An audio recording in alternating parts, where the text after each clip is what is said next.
Art Show with your host, Jim Mahfood. Pure art destruction.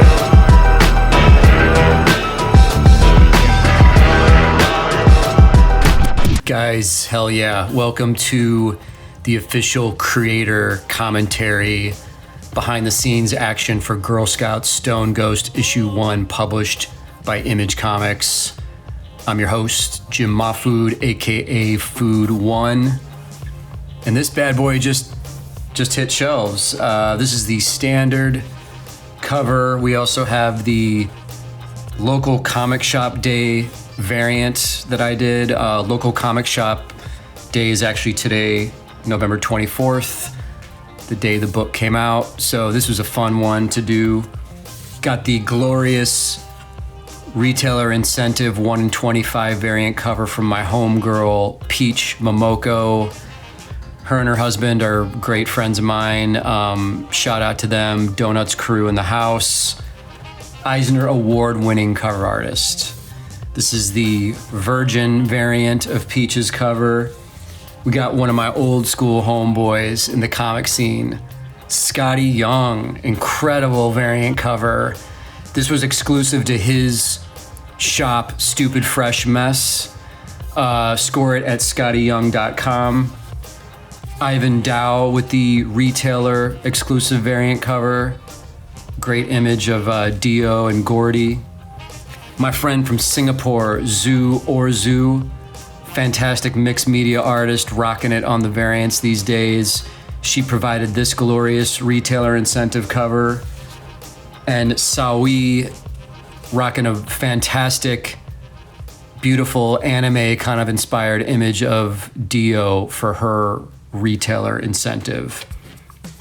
Pretty cool to have the project launch with just a cool collection of artists being involved. The main character of this new series is a brand new Girl Scout I'm introducing, named Dio, as I mentioned before, her little buddy, her assistant, Gordy. And with this series, I wanted to do something completely different and get away from our three main Girl Scouts from Freak City. This is the standard cast, and I wanted to introduce a brand new character in a brand new environment, set it in outer space, brand new supporting cast. So that's what this is about. And thought I'd show some of my character designs for Dio. Very first drawings of her.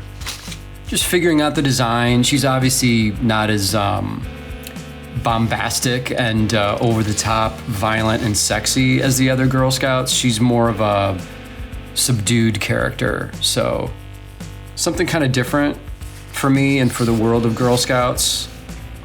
This is Turtleneck Jones, one of my favorite supporting characters that I've created in a while. Always rocking that glorious mullet, always rocking a sharp, fresh pressed turtleneck. And the sunglasses. And this is him up here. This is more of like him as like some sort of Muppet type character or something. Not sure what's going on there. And some of the designs for some of the characters in the bar that we'll see everybody in the first scene. This is just kind of a piece getting the mood down of our three main characters from issue 1, Gordy, Dio, Turtleneck Jones. Oh, and this is just a sample of like one of my script pages. I don't write full scripts for myself because I know what the story is. So I just write the dialogue and break it up into panels and then do my layouts alongside, just so I know where everything goes. Let's crack this guy open, see what's going on. Credits page, got to shout out the creative team that helped me bring this alive. Carmen Acosta, aka Jane Dope, is one of my oldest and dearest friends. Has been designing most of my print works over the last decade. Always kills it. Always dig working with her. Speaking of old friends, Adam Dumper, aka Dumper Foo, is an old homie of mine from the Arizona days, and he designed the front cover logo for this new series. I do a different logo design for each Girl Scout series just to keep them kind of separated. And I just sent a bunch of different teeth, like fang drawings to Adam, and he chose this one and then rocked out this really dope logo for this series. Peach Momoko I mentioned on the variant cover. Tricia Ramos is a friend of mine, works at Image and did production on this book and is always there to put out any fires we need to be put out and make sure things are spick and span. My old homie Justin Stewart, who colored and lettered Girl Scouts Magic Socks, also helped with this issue. He's always kind of like my consultant, my right-hand man on things, and did a little bit of digital lettering on this stuff that we'll get into. So basically we have something completely different here. Our story takes place in outer space. Dio and Gordy are having a conversation off panel. They're in a bar, and Gordy's mentioning that he is sorry to hear about Billy's passing. It turns out that Billy was Dio's boyfriend. And I should have mentioned at the top of the video, but major spoilers throughout this whole video. I'm going to explain the whole comic. So if you haven't read the comic and don't want things spoiled, don't watch this video. So Dio explains to Gordy that she has hired this guy, Turtleneck Jones, to help her in her mission with retrieving Billy's ashes back. Before he died, Billy irresponsibly gambled his own ashes away. What does that mean? Why did he do that? That will be explained later in the series. As they're talking, a crazy guy shows up and wants to take out Turtleneck Jones. There's a bounty on Jones's head, and Jones just quickly and nonchalantly grabs him and easily breaks his neck and murders him. And Gordy's like, good gravy, man. Splat, he hits the ground. Another shot and another beer for Turtleneck Jones. Jones doesn't play around, man. He's a bad dude. So Gordy says that, it looks like Dio is in good hands. She's trying to figure out what's going on with everything. And Gordy gives her this security clearance pass for a dream jump that she needs to make. What does that mean, the dream jump? We'll get into that as well. Gordy offers Dio a sip of his fantastic beverage that he's drinking. She drinks it, and he says, one last thing, have a little gift for you. It's an issue of Sinister Steroid Squad Supreme, old school 90s comic. And Gordy kind of mentions that his cousin has a whole warehouse full of these old 90s comics. Why does he bring this up? Who knows? It might show up in later issues of Stone Ghost. This first issue is all set up. Like, this whole first issue is introducing a new cast of characters, new environment, and just setting everything up. So Jones and Dio have to leave to get on their mission. Dio and Gordy hug, and Gordy says to himself, I only hope you can forgive me for what I've done. What has he done to Dio? We'll see. Dio and Turtleneck Jones make it to Jones's spacecraft, and she's kind of suspicious of him and asking if he's gonna fuck her over. And he says, no, I'm a man of my word. You pay me half up front, half upon completing the mission, and I got your back. And then he asks, how did your man die? And she says, cancer. We have a flashback section here of basically Dio and Billy and their relationship, them partying. Billy starts to have these seizures. They think it's from the partying, but they finally go into a doctor and discover that he has a tumor on the frontal lobe of his brain that immediately needs to be operated on and removed. Billy survives the procedure, and Dio is extremely happy about this. He recovers, and things seem okay, but then they detect that a piece of the tumor does come back. So they can't operate any further, and Dio and Billy both know this is sort of the end. One night his breathing gets weird. She knows this is the end. She puts on a George Harrison record, the All Things Must Pass LP, as he breathes his final breaths. And not to go too much into detail of it, but in 2017, I lost one of my best friends in the world, my homie Jeffrey Shagawat, and he died of brain cancer, and I kind of wanted to put it in one of my books and deal with it a little bit that way. So this story with him passing and her putting on the George Harrison record, this story was told to me verbatim by Jeff's wife. This is how he passed away on his final night. And Jeff and I were not only friends, but we collaborated together. This is Ashley Wood's collective art book, Swallow. I have some stuff in this from years ago. This is an example of some of the stuff Jeff and I did together. He shot film photography, and I would take his photos and make them into pieces, draw out of them. And in the 2007, 2008 era, we did art shows of this stuff in LA, France, England, New York. So it was a devastating blow, needless to say, losing him in 2017. So he passes, and Dio tells Jones that, nothing would ever be the same after that. And Jones sort of understands and kind of makes the inappropriate comment of saying, well, this is perfect recipe for you becoming a bounty hunter. You ever use one of these guns? And she says no, and he just says, stick behind me, kid. We cut to Gordy on a public phone, and he's, I guess payphones still exist on this planet, and he's calling this mysterious, sinister, cloaked figure named Takeo, telling her that the deed is done, Dio and Turtleneck Jones can be traced. And she says, great job.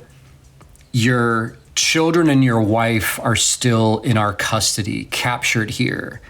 And they've done such a good job in the master's chambers that we're going to keep them here. Gordy, of course, freaks out. And Takeo says, you have no choice in the matter. They are now going to become loyal subjects of the Teeth. Who is the Teeth? He is our new bad guy for this series that we will be revealing more about as the series goes on.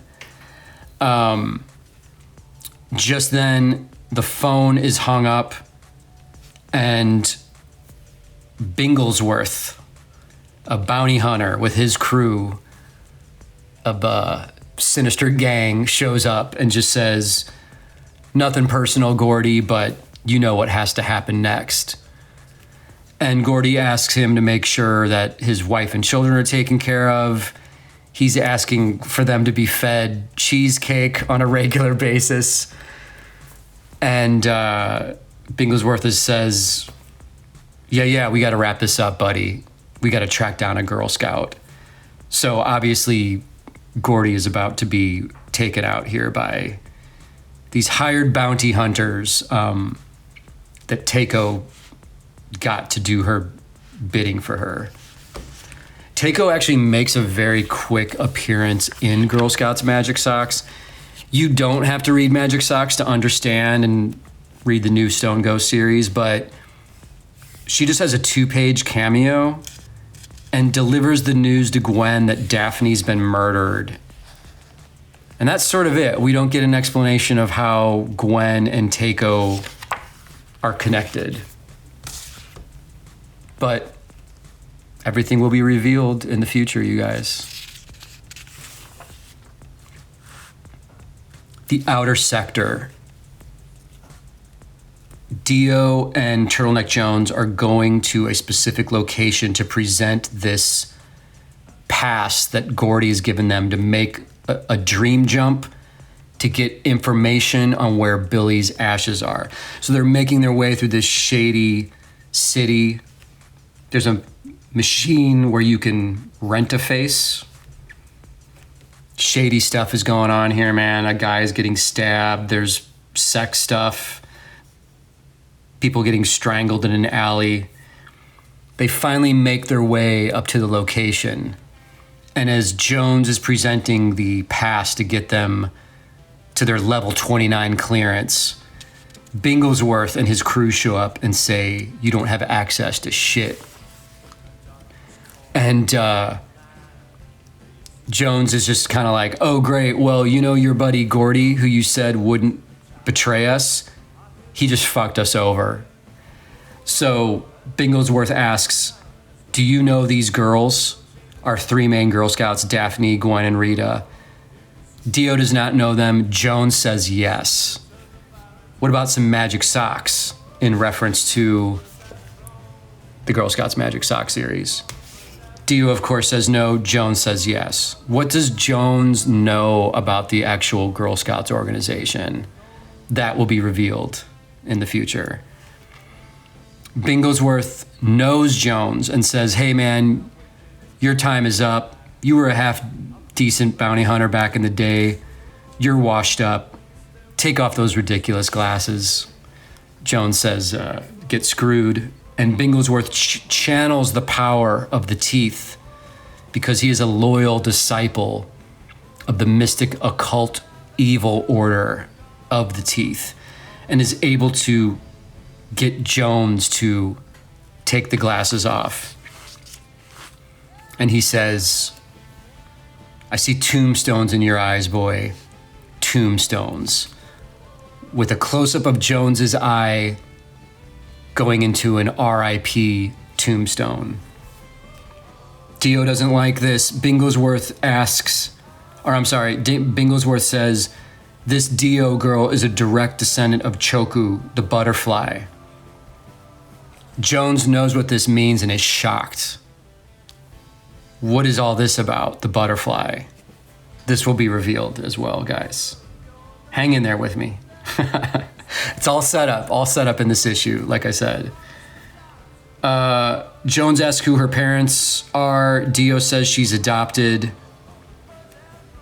Bigglesworth says we're taking her with us, Jones.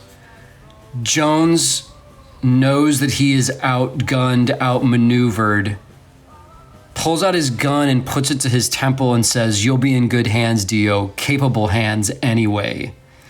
She freaks out and says, what are you doing?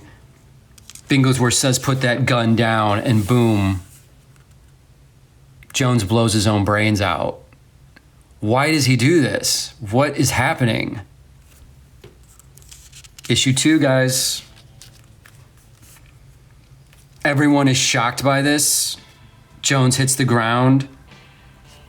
Dio just says, I did not see that coming. None of us did.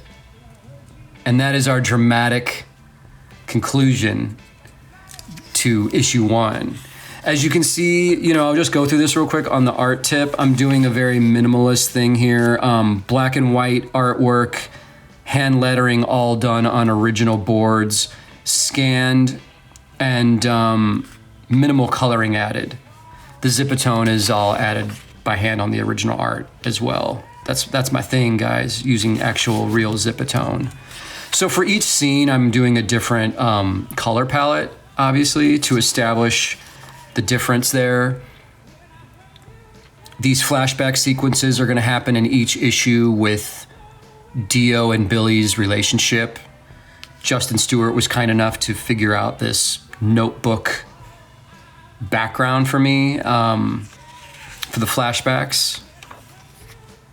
When we go to Teiko's chamber, it goes to a different color palette, and I'm actually hand painting on the board a lot of the color in these scenes. Justin went back to the original lettering, digital lettering that Teiko has in the Magic Sock series, to use it for this series just to keep things consistent. And then in the final scene, the outer sector, we go to a black and white with gray tone scene and just red, basically, with some splashes of other color thrown in. But I'm basically using color as a design element. I'm not interested in rendering with color. I'm just interested in having things pop so that your eye can easily follow stuff.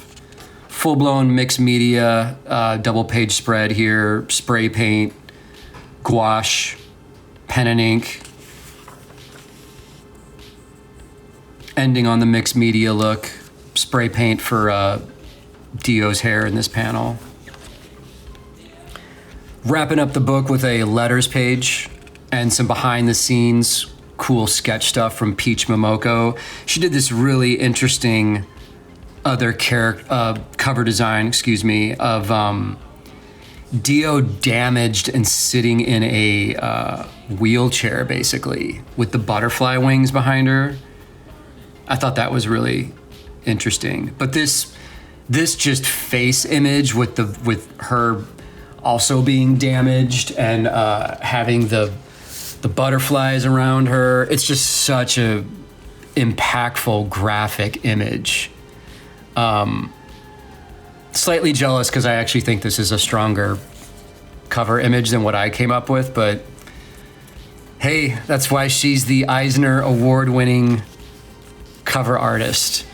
Some bonus comics for you guys. I'm introducing a new character, Macho Tailfin, and there's going to be backups of him in most of the issues of this series, and it all starts off with Gordy and his little son Casper sharing their love of comics and reading the Macho Tailfin strips together. And this is just an excuse to do some fun, silly stuff. A Los Angeles Inkstain sort of inspired bio comic about me basically putting this book together, and the last series debuting on May 17th, 2017, the same day getting the news about Jeff, my homeboy, not going to make it with the cancer stuff. So me going to his funeral, getting back into the swing of things, moving to Portland, setting up the Girl Scouts animated deal with Margot Robbie and her production company, bringing on my homegirl Kate Freund as my writing partner. We had a deal with Disney to do this as an adult edgy cartoon all through 2019 and 2020. Peter Chung was attached as our director. Mike Huddleston, my homeboy, as background artist and world builder. Damian Scott helping me out on character designs. And basically the whole thing just falling through at the end of 2020. We worked our asses off. We did the best we could. We were going to deliver a stellar project with this Girl Scouts animated series. And Disney just pulled the plug on us in December of 2020. These things happen. An ad for Skull Funk Radio, my free music mixtape podcast that you can listen to all 60 volumes for free on Spotify or skullfunkradio.fireside.fm. Some ads here, pimping my shit. Got to do that. T-shirts, original art and commissions, Girl Scouts magic socks, still available at your local comic shop, and also available on my website, jimmahfood.com, if you want a signed copy. The cover gallery from issue 1. Coming next issue, my standard cover, the glorious Jim Rugg retailer variant, retailer incentive 1 in 25 variant. I love it. So cool, man. Ending the book with an ad for my One Dangerous Donut oversized newsprint magazine, 11 by 17, real fucking cool. Scored at jimmahfood.com. And guys, that will do it. We're gonna wrap this video up. Thank you so much for watching. Thank you for your love and support and for buying the first issue of my glorious new Girl Scout series. And thank you to everyone involved and my homeboy Stephen A. Soria for doing the promo video and also editing this video and adding that extra flavor and pizzazz. Shout out to Andrew Soria for animating the intro to this video. I got to get out of here, you guys. Issue 2 drops on January 5th, 2022. And I'll see you then. Take care. Peace.